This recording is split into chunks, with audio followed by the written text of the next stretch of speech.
ইরানের সর্বোচ্চ নেতা আয়াতুল্লাহ খামেনি বলেছেন, যুক্তরাষ্ট্রের সঙ্গে আলোচনা ইরানের কোনো সমস্যার সমাধান করবে না। তিনি মনে করেন এটি যৌক্তিক বা সম্মানজনকও নয়।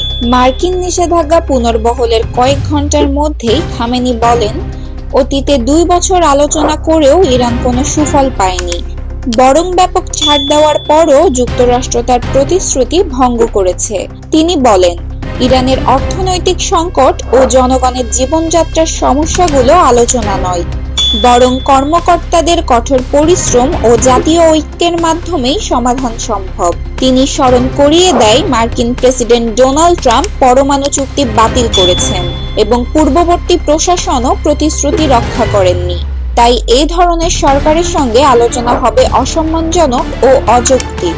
এদিকে যুক্তরাষ্ট্র ইরানের তেল রপ্তানির ওপর নতুন নিষেধাজ্ঞা আরোপ করেছে, যার ফলে বিশ্ববাজারে তেলের